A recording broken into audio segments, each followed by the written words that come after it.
How's it going, guys? Will here, and as you can see I have some team deathmatch on NukeTown for you. And this is actually, I think, my first team deathmatch of Black Ops. I really don't play team deathmatch much. I usually play ground war, so it's a little different. But as you can see, I'm using the FAMAS, and I have the double mags, and I have the red dot on it.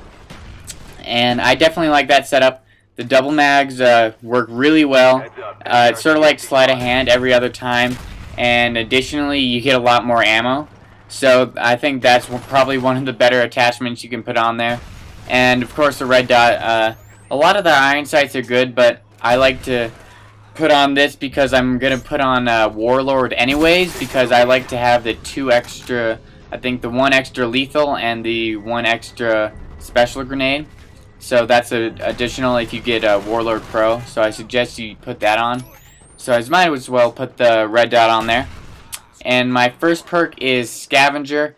The only other perk I would suggest using would probably be Ghost, but I really don't feel I need that much because I usually like to show up on the spy plane sometimes because it's going to bring the enemies to you if you're in a good spot.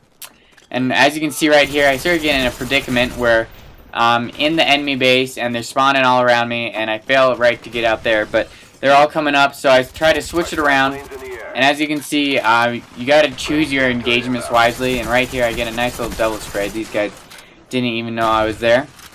So now I'm in a sort of bad spot, but when you're out here, your teammates are going to come and try to rush up the flank, and you're going to have to shoot the guys coming around, but definitely choose who you're going to shoot. And I have to say, NukeTown is definitely a pretty crazy map to play on. It's really hard to build up kill streaks because there's guys just all over the place. But in this match, I do pretty well. And as you can see, I switch back up and come back in the house. And I got lucky with that. And you're going to see in a second here, I sort of screw up and mess up not getting my dogs. And this seems to happen quite a bit. As you can see, I hit that where I was trying to hit my Blackbird, but instead I bring this chopper gunner out, and I'm sort of standing out there in the middle of the open looking like a doofus. But that'll happen. And as you can see, my kill streaks this match were Blackbird, chopper gunner, and dogs. And that's usually the kill streak setup I like to rock with, and it usually works out pretty well. The Blackbird's going to help you get those extra few kills to get your dogs, and Blackbird, and when you get your dogs, they're going to be doing work on people hiding in the houses, and with the chopper gunner you're going to be able to shoot people that are running around like chickens with their head cuts off outside. And as you can see here, I sort of get screwed because they're all in that house, so if I had those dogs, that would have helped out quite a bit.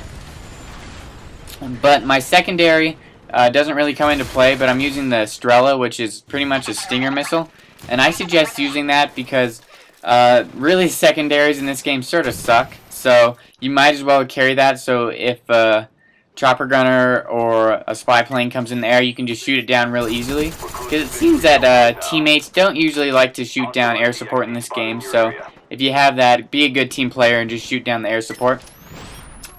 Other than that, I am running with my third perk, which is Marathon, and I think that's really the only useful third perk.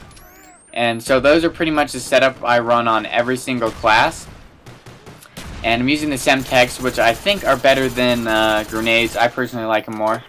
So if I were you guys, I'd definitely use the Semtex more. They're easy to place in spots, and they don't really bounce around. You can really put them where you want to. But in this map, I have to say, it's an alright map, but it's definitely not my favorite. But what are you going to do? And as you can see, I've been sort of holding down this house, which is pretty much the only thing you can do on this map, and I suggest that's what you guys do. Don't try to run out there, because you're going to end up getting killed. Try to hold down the house on either side, and that's usually going to get you a pretty good game. And I think this game I went 22-2 or something, somewhere along there. So thanks for watching, guys, and I'll talk to you later.